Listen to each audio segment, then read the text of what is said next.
बिस्मिल्लाहिर्रहमानिर्रहीम। सूरतुल बकरा तफसीर आयत नंबर 246।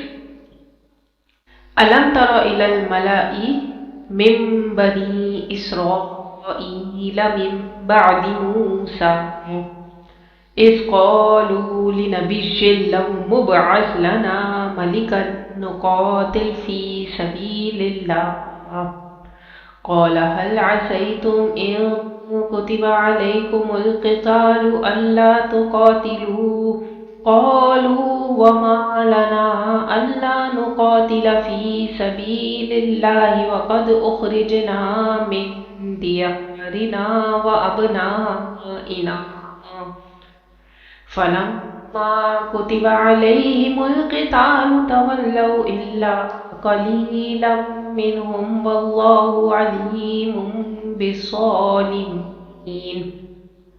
तर्जुमा: भला तुमने बनी इसराइल की एक जमात को नहीं देखा जिसने मूसा के बाद अपने पैगंबर से कहा कि आप हमारे लिए एक बादशाह मुकर्रर कर दें ताकि हम अल्लाह की राह में जिहाद करें। पैगंबर ने कहा कि अगर तुमको जिहाद का हुक्म दिया जाए तो ऐसा तो नहीं कि लड़ने से पहलू तही करो। वो कहने लगे कि हम अल्लाह की राह में क्यों न लड़ेंगे जबकि हम वतन से खारिज और बाल बच्चों से जुदा कर दिए गए।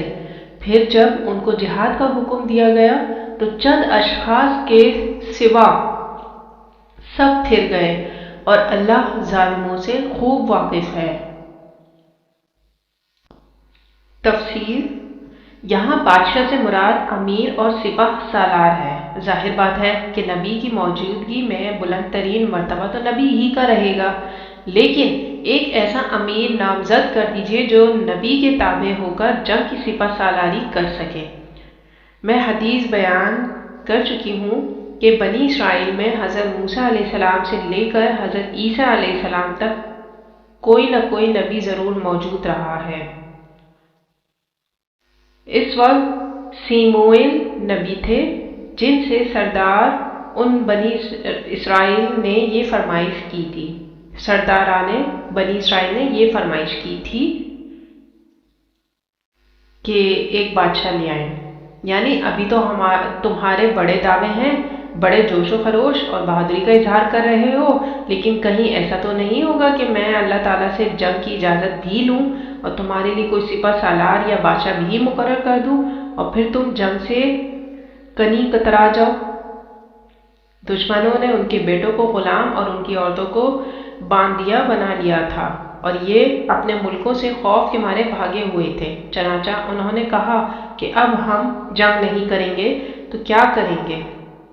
ये गोया मुसलमानों को तनबिया की जा रही है कि तुम भी बहुत कहते रहे हो कि हुजूर हमें जंग की इजाज़त मिलनी चाहिए, लेकिन ऐसा ना हो कि जब जंग का हुक्म आ जाए तो वो तुम्हें नागवार गुजरे। आयत 216 में हम ये अल्फाज पढ़ चुके हैं, कुतिबा अलैकुमुल क़ितालु व हुवा कुरहुल लकुम, तुम पर जंग फ़र्ज की गई है और वो तुम्हें नागवार है। फिर अगली आयत में अल्लाह ताला फरमा रहे हैं 247, वक़ाल लहुम नबियुहुम इन्नल्लाह क़द बअस लकुम तालूत मलिका क़ालू अन्ना यकूनु लहुल मुल्कु अलैना व नहनु अहक्कु बिल मुल्कि मिन्हु व लम युअत सअतम मिनल माल क़ाल इन्नल्लाह अस्तफ़ाहु अलैकुम व ज़ादहु बसतन फिल इल्मि व जिस्मि वल्लाहु युअती मुल्कहु मन यशा वल्लाहु वासिउन अलीम। तर्जुमा: और पैगंबर ने उनसे ये भी कहा कि अल्लाह ने तुम पर तौलूद को बादशाह मुकर्रर फरमाया है। वो बोले कि उसे हम पर बादशाही का हक क्यों कर हो सकता है, उससे बढ़कर बादशाही के मुस्तहिक तो हम हैं और उसके पास तो बहुत सी दौलत भी नहीं। पैगंबर ने कहा कि अल्लाह ने तो उसको तुम पर फजीलत दी है और बादशाही के लिए मुंतखब फरमाया है। उसने उसे इल्म भी बहुत सा बख्शा है और तन व तोश भी बड़ा अता किया है और अल्लाह को इख्तियार है जिसे चाहे बादशाही बख्शे وہ بڑا کشائش والا ہے، دانا ہے۔